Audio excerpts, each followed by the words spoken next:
Three,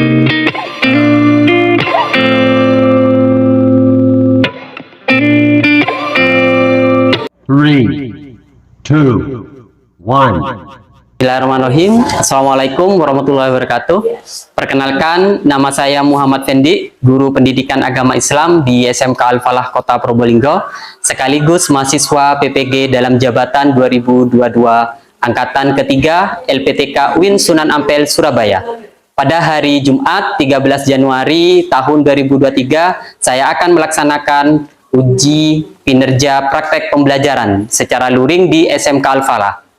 Praktek pembelajaran ini saya lakukan pada kelas 12 dengan materi pokok strategi dakwah dan perkembangan Islam. Berikut video pembelajarannya, selamat menyaksikan. Terima kasih. Oke, bismillahirrahmanirrahim. Assalamualaikum warahmatullahi wabarakatuh. Selamat pagi anak-anakku. Oke, bagaimana kabarnya hari ini? Alhamdulillah. Kali ini kita akan belajar kembali dengan saya di materi pembelajaran pendidikan agama Islam dan budi pekerti. Namun sebelum kita melakukan proses pembelajaran, mari kita berdoa terlebih dahulu bersama-sama dalam hati yang nantinya akan Bapak pandu. Itu ya. Oke, silakan dipersiapkan. Kita berdoa dalam hati. Mulai.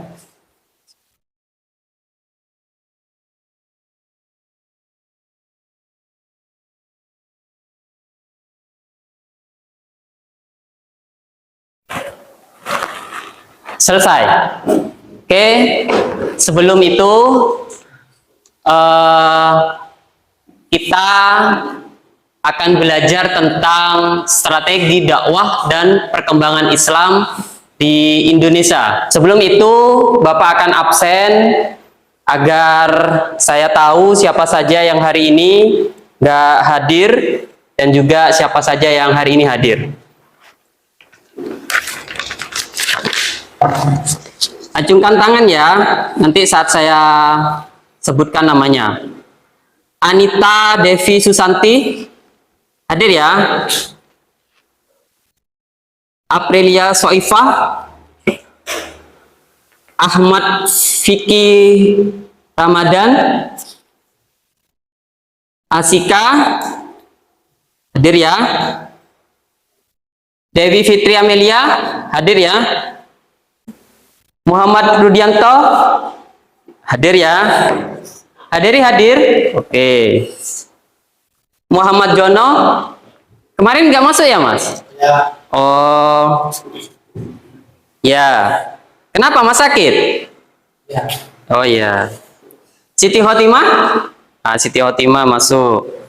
Yusrolana Laili, Mbak Laili kemarin nggak masuk juga ya? Sakit Mbak? Oh ya. M Sahrul BR. Yang terakhir Muhammad Alim.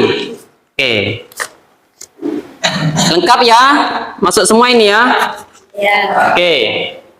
Sebelum kita melakukan pembelajaran, pernah nggak sebelumnya kalian itu mendengar dengan bahasa dakwah atau strategi dakwah? Pernah nggak? Pernah ya? Tahu nggak dakwah Islam itu dulunya dibawa oleh siapa? Tahu nggak siapa yang membawa Islam? Siapa? Wali Songo. Ada lagi mungkin siapa? Oh ya, pedagang-pedagang. Nah, oleh sebab itu, tahu nggak kalau misalkan di Indonesia itu sebelum masa Islam datang, itu agama orang-orang Indonesia atau Nusantara dulu menyebutkannya adalah apa? Ya, apa Mbak? Hindu-Buddha. Oh ya, Hindu-Buddha dan juga kepercayaan-kepercayaan lainnya. Itu ya. Oleh sebab itu, maka kita harus betul-betul mengimani bagaimana Islam tersebut. Dan juga kita harus bertoleransi karena sebelumnya juga ada agama Hindu, agama Buddha, dan Kristen, bahkan ada juga yang Islam. Oleh sebab itu kita harus bertoleransi antar umat beragama. Oke, kita lanjut ya. Tujuan pembelajaran kita kali ini adalah satu, peserta didik dapat mengidentifikasi strategi dakwah dan perkembangan Islam di Indonesia. Yang kedua, peserta didik dapat menjelaskan strategi dakwah dan perkembangan Islam di Indonesia. Yang ketiga, mengidentifikasi hikmah dan manfaat strategi dakwah dan perkembangan Islam di Indonesia. Yang keempat, peserta didik dapat menjelaskan hikmah dan manfaat strategi dakwah dan perkembangan Islam di Indonesia. Yang kelima, peserta didik dapat menganalisis strategi dakwah dan perkembangan Islam di Indonesia. Yang keenam dan terakhir menjadi peserta didik dapat mengevaluasi strategi dakwah dan perkembangan Islam di Indonesia. Oleh sebab itu, ini nanti menjadi tujuan pembelajaran kita kali ini. Itu ya. Oke, kita lanjut. Sebelum kita memasuki diskusi kelompok, Bapak akan berikan terlebih dahulu gambaran atau video tentang strategi dakwah Islam di Indonesia pada zaman itu. Saya akan sebarkan LKPD untuk kalian tulis apa hasil dari observasi atau menganalisis video yang nantinya akan Bapak putar. Itu ya, siapkan pulpennya dan alat tulis lainnya untuk bisa kalian kerjakan LKPD yang akan Bapak bagikan ini. Silakan disiapkan terlebih dahulu. Dibantu Mbak, disebarkan di belakang ya. Iya.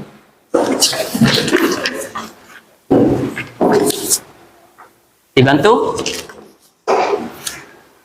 Dibantu Mbak, disebarkan di belakang. Bantu. Ada yang kurang? Ada yang lebih? Yang lebih? Itu lebih? Taruh sini, ini kurang. Cukup? Ya.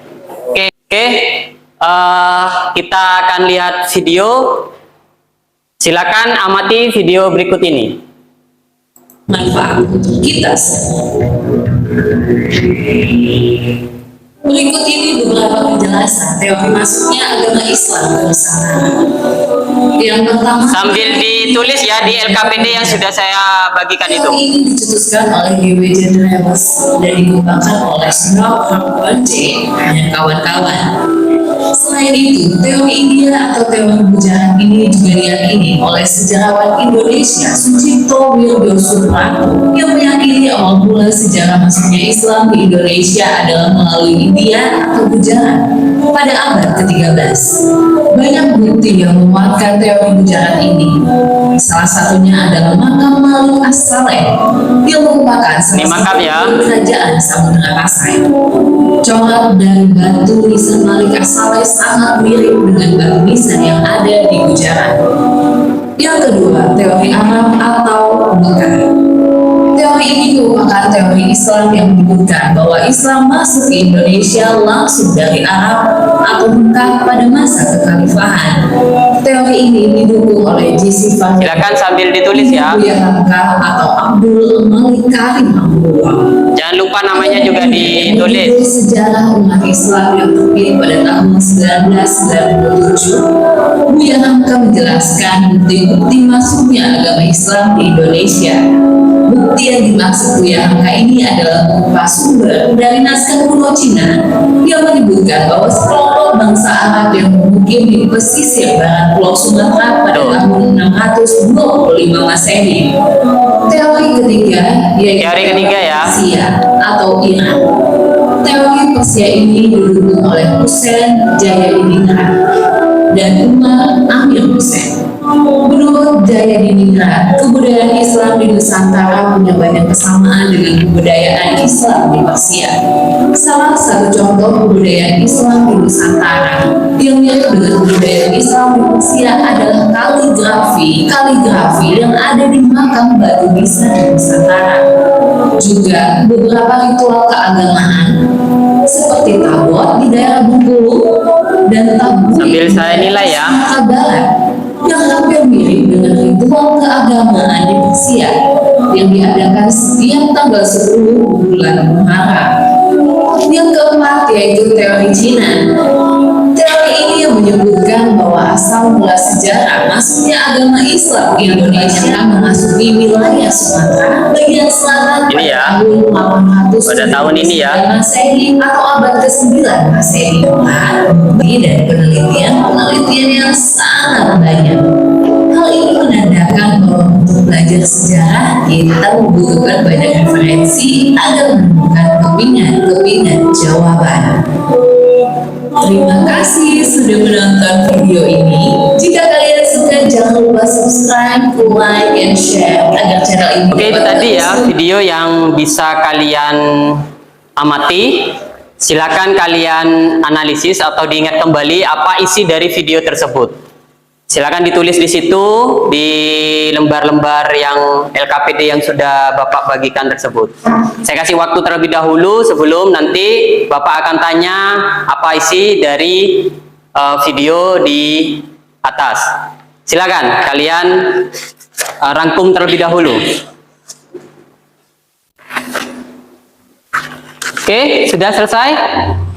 Silakan, mungkin dari sini ada yang mau memberikan komentar terkait dengan video barusan? Ya, siapa namanya Mbak? Nama saya Siti Otima. Ya, silakan. Apa Mbak isi dari video menurut sampean? Di dalam video tersebut ada beberapa teori tentang masuknya dan penyebaran Islam di Indonesia. Antaranya 1. Teori Gujarat, 2. Teori Makkah, dan 3. Teori Persia. Oke. Dari teori-teori tersebut disampaikan ya tadi di video tersebut. Ya. Oke. Oke. Ada lagi mungkin dari kelompok ini? Oh ya. Siapa Mbak namanya? Amel. Menurut saya, prinsip-prinsip strategi dakwah Islam di Indonesia Coba yang keras.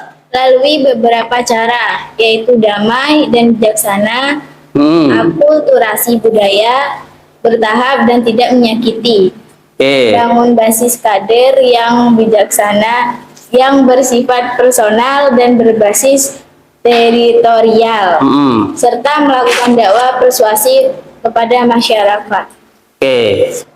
Itu tadi secara tidak langsung prinsip ya bagaimana dakwah dari Islam itu tersebut. Ya, oke. Dari yang lain mungkin mau berkomentar terkait dengan video yang kita putar barusan? Ya. Siapa Mbak namanya? Walida. Silakan. Menurut saya video itu menggambarkan tentang cara penyebaran Islam melalui Penyebaran Islam ya? beberapa cara atau jalur, yaitu perdagangan, pernikahan, pendidikan, politik, kesenian, dan tasawuf. Oke. Ada yang mau berkomentar terkait dengan itu? Ada yang tidak sepaham? Bahwasanya disebutkan tadi di atas bahwasanya ada jalur perdagangan, pernikahan, politik, dan apa lagi Mbak? Kesenian. Dan juga kesenian. Ada nggak? Setuju nggak itu?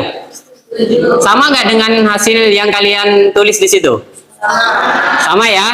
Oke. Mungkin sebelum kita lanjut, mari kita bentuk kelompok untuk diskusi dalam strategi dakwah Islam dan perkembangan Islam di Indonesia ini. Kelompoknya kita atur sendiri, apa Bapak yang atur? Atur sendiri ya. Oke. Silakan kalian membentuk kelompok. 5 kelompok ya.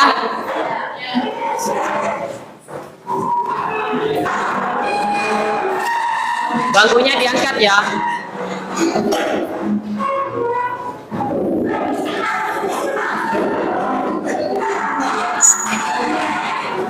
Oke.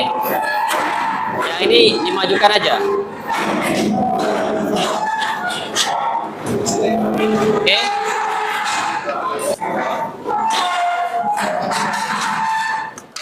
Oke, kalau sudah silakan kalian tunjuk ketua kelompok di masing-masing kelompok kalian. Tunjuk dulu ketua kelompoknya siapa. Silakan ditunjuk. Ingat ya, saya bagikan kelompoknya. Di sini kelompok 1, ini ya kelompok 1. Di sini kelompok 2. Di sini kelompok 3. Di sini kelompok 4 dan di belakang terakhir kelompok 5 ya. Oke. Silakan tunjuk ketua kelompok. Kalau sudah ketua kelompoknya maju ke depan. Silakan maju ke depan ketua kelompoknya. Itu ya.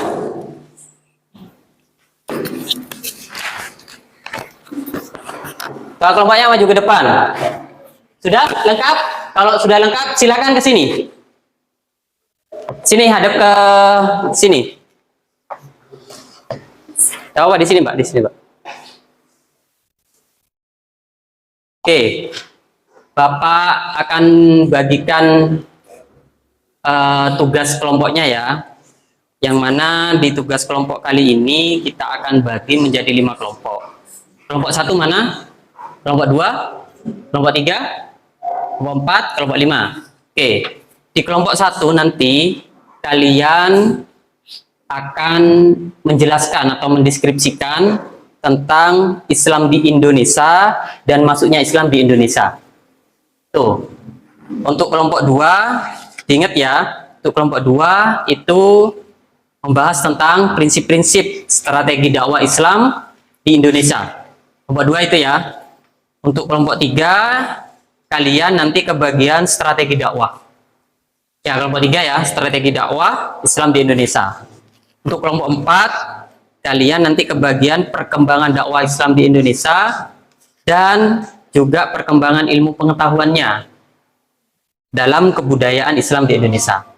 Itu ya. Terakhir yang kelompok 5, nanti kalian akan mendapatkan tugas perkembangan organisasi-organisasi Islam di Indonesia sebelum kemerdekaan maupun setelah itu, dan juga manfaat mempelajari sejarah perkembangan Islam di Indonesia.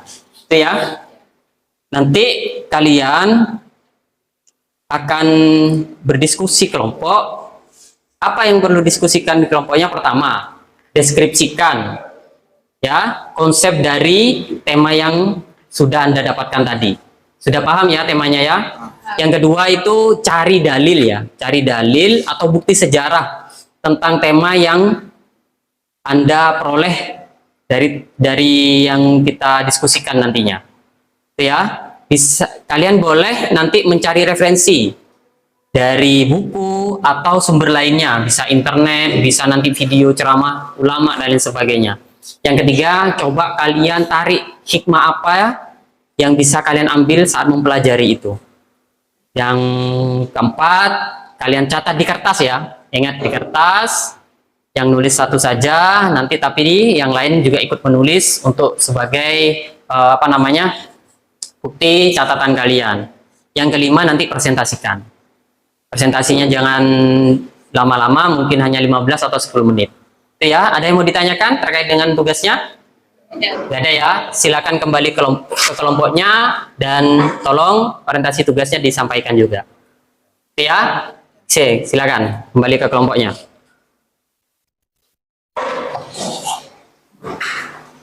Silakan kalian diskusi antar kelompoknya. Saya kasih waktu 30 menit.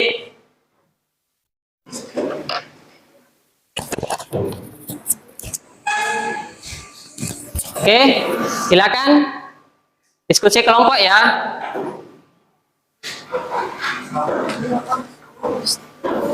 Sini ya.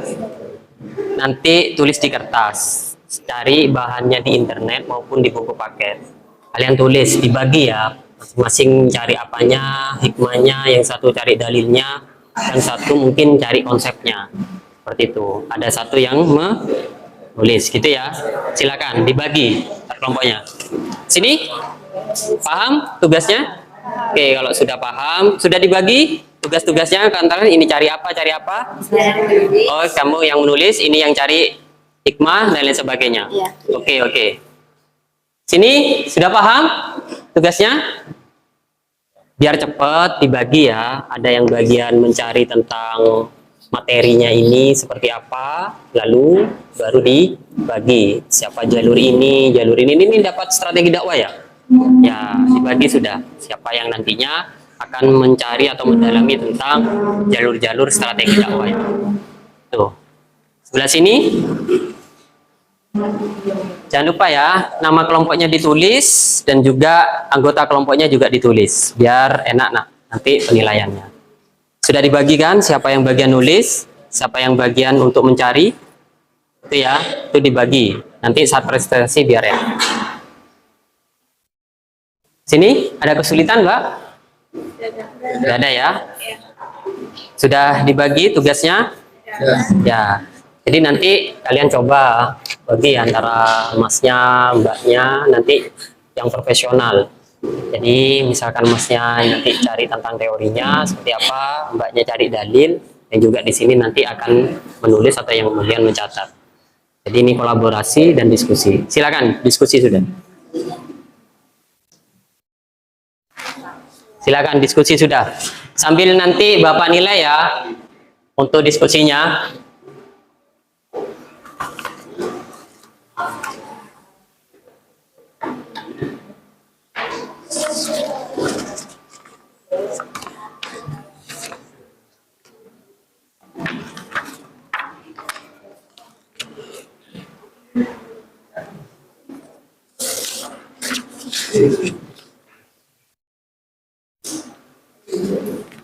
Ini ketua kelompoknya siapa? Mustafa.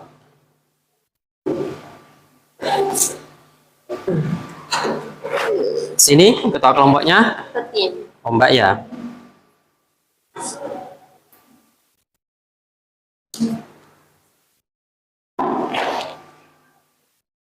Ini Zahra, ketua kelompoknya Zahra ya.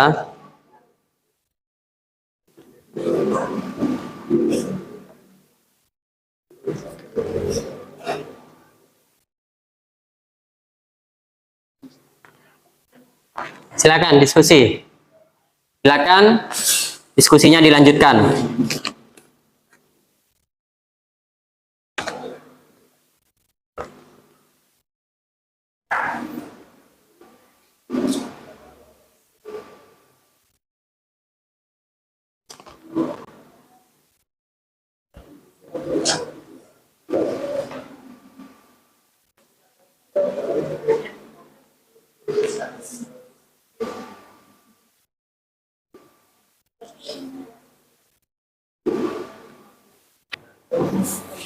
Oke, itu ya. Sudah dibagi kelompoknya? Untuk siapa-siapa saja yang nantinya akan mempresentasikan? Oke, yang bagian nantinya, yang bagian baca siapa? Yang bagian membuka kegiatan siapa? Sudah ya dibagi ya? Oke. Kelompok sini sudah? Sudah ditentukan ya? Oke. Silakan dilanjut dulu. Masih ada kelompok lain yang belum selesai itu kayaknya.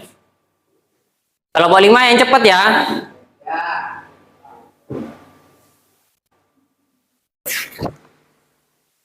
Oke, sudah ya diskusinya? Oke, kalau sudah silakan kelompok 1 dipersiapkan. Siapa saja yang mau untuk maju? Ini maju semua ya? Oke. Maju semua. Oke. Oke. Kalau memang sudah, silakan kelompok 1 maju ke depan untuk mempresentasikan hasil diskusinya.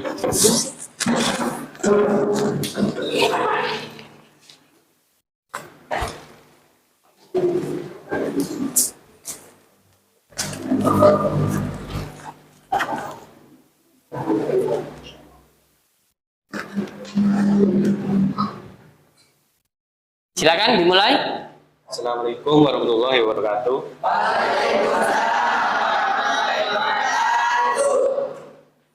Perkenalkan, kami dari kelompok 1 dan saya sendiri Muhammad Rudianto dan teman saya Haderi, Soifa, dan Asika.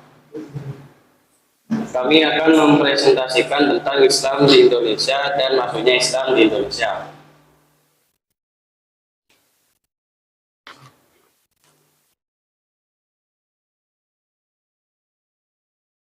Islam di Indonesia, keberadaan Islam di Indonesia tidak terlepas dari sejarah masa lalu. Makna sejarah adalah dialog pemikiran antara seseorang dengan fakta hasil rekaman masa lampau.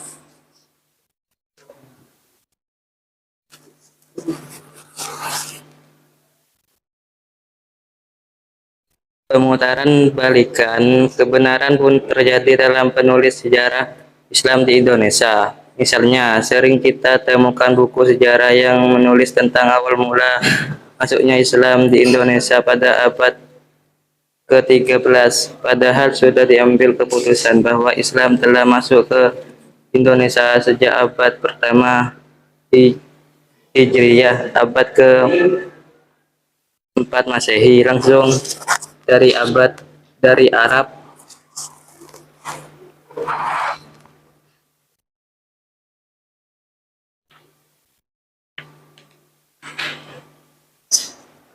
Para pakar sejarah berbeda pendapat mengenai sejarah masuknya Islam ke Nusantara.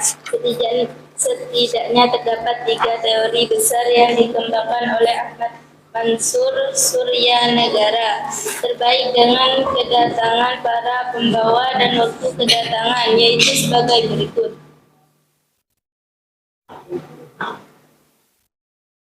Teori sejarah dinamakan teori sejarah karena asal mula Islam kedua, teori pertama Islam sebagai bagian dari hubungan dari Arab dan Arab tiga, teori Islam serta akan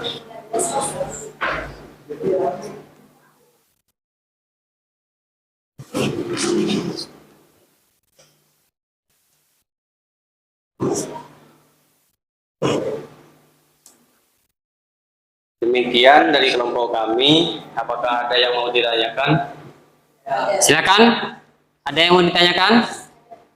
Angkat tangan. Siapa yang mau bertanya? Oke. Silakan. Apa pertanyaan, Mbak? Tadi kelompok ini membahas tentang masuknya Islam di Indonesia. Tolong jelaskan keberadaan Islam di Indonesia.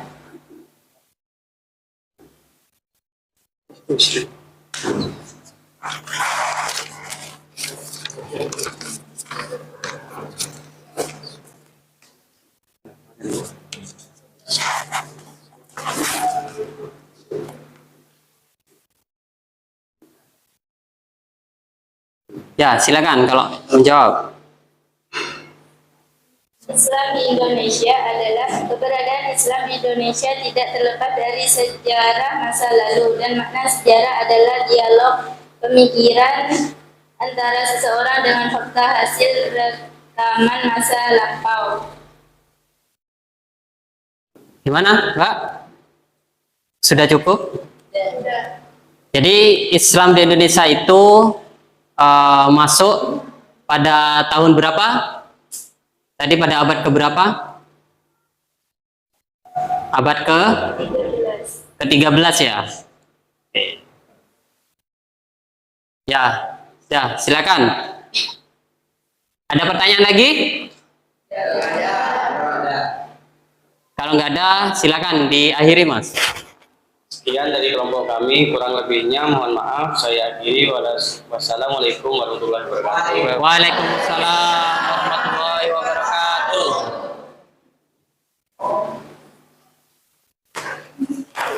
Oke, terima kasih untuk kelompok 1. Silakan kasih aplaus untuk kelompok 1. Selanjutnya dari kelompok 2. Silakan kelompok 2 maju.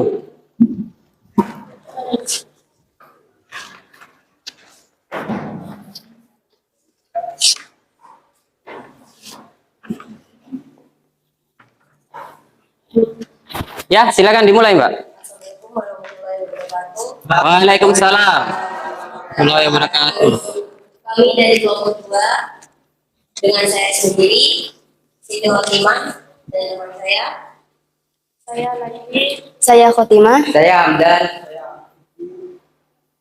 Kami akan mempresentasikan tentang prinsip-prinsip strategi dalam dakwah Islam di Indonesia, yaitu dakwah Islam di Nusantara tidak terlepas dari keberadaan Wali Songo. Mereka adalah tokoh yang dikenal sebagai perintis awal dakwah secara masif. Strategi merupakan usaha menguasai dengan mendayagunakan semua sumber daya untuk mencapai tujuan. Sedangkan tujuan dakwah Wali Songo adalah tegaknya ajaran Islam di bumi Nusantara, khususnya Jawa, dicapai melalui model dakwah yang sejuk dan mengedepankan rahmat bagi seluruh alam atau sering dikenal dengan istilah Islam rahmatan lil alamin.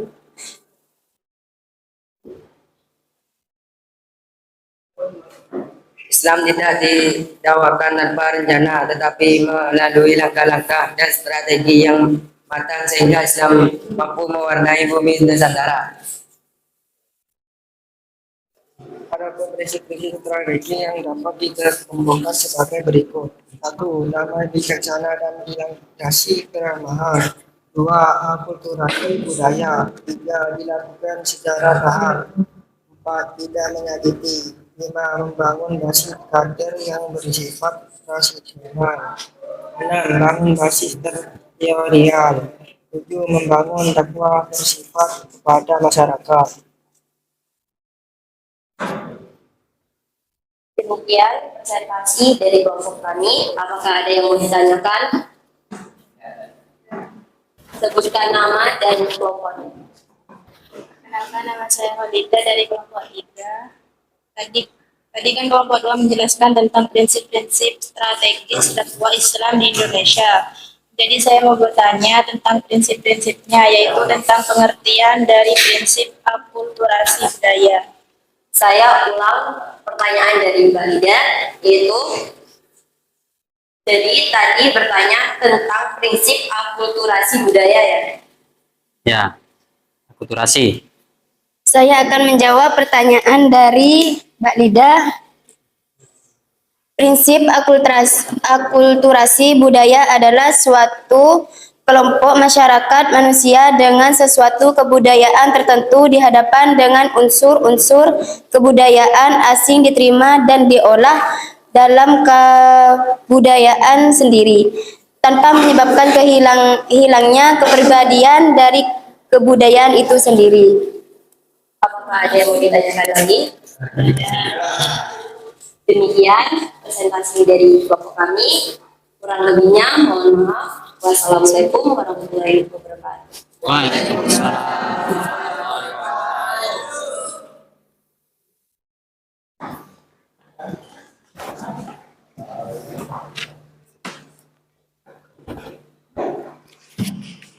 Oke, terima kasih untuk kelompok 2. Silakan kasih aplaus untuk kelompok 2. Sebelum kita lanjut, mari kita simak terlebih dahulu sebagai penguatan kalian berkaitan dengan materi yang kita pelajari hari ini. Sebagai penguatan, bahwasanya di sini dijelaskan bahwa keberadaan Islam tidak terlepas dari sejarah Indonesia masa lalu, yang mana sejarah tersebut di situ dijelaskan masuknya Islam ke Indonesia itu sejak abad pertama Hijriah, yaitu pada abad ke-7 Masehi, dan itu langsung dari Arab yang diputuskan melalui seminar pada tahun 1963, 1978 dan 1980. Setelah itu, masuknya Islam di Indonesia terdapat 3 teori.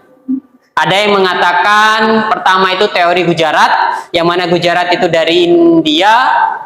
Yang kedua adalah teori Mekah, yang mana orang-orang Mekah langsung berdagang ke Indonesia, dan perdagangan tersebut akhirnya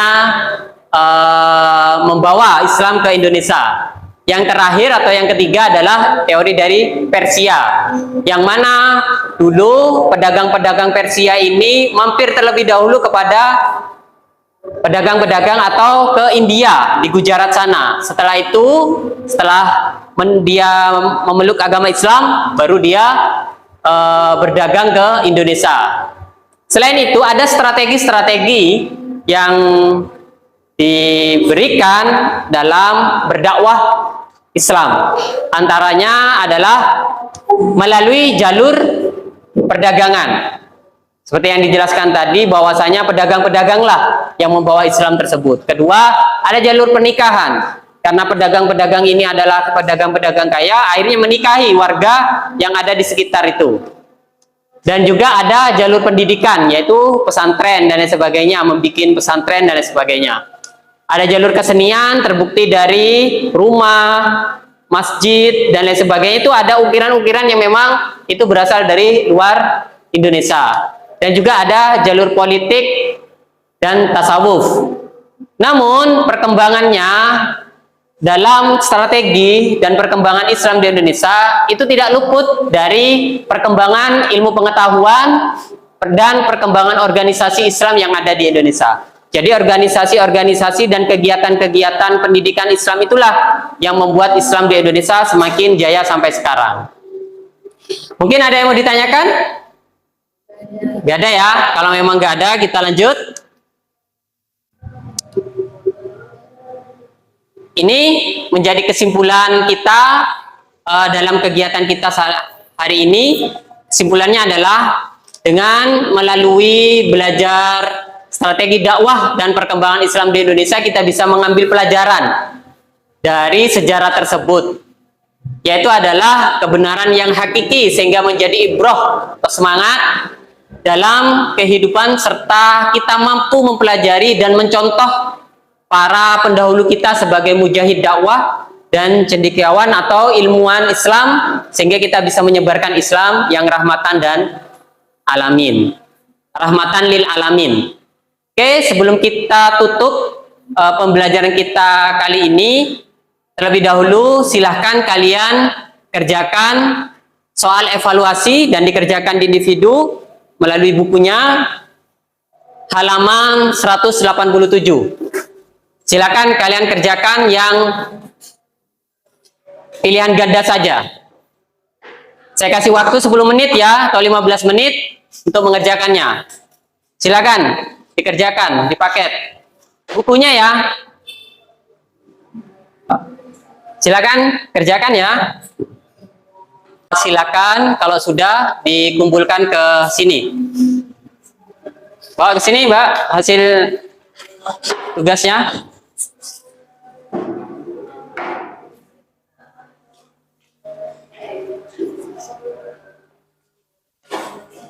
Yang sini.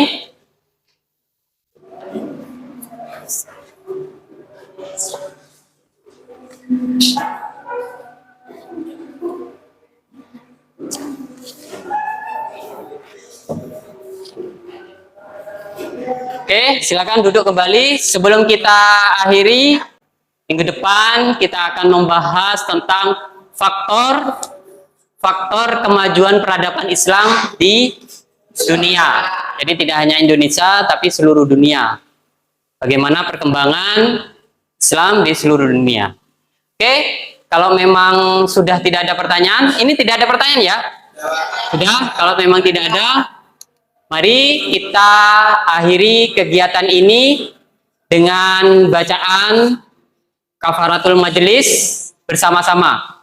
Bismillahirrahmanirrahim. Subhanallah wa bihamdika asyhadu an la ilaha illa anta astaghfiruka wa atubu ilaik. Salam. Assalamualaikum warahmatullahi wabarakatuh. Why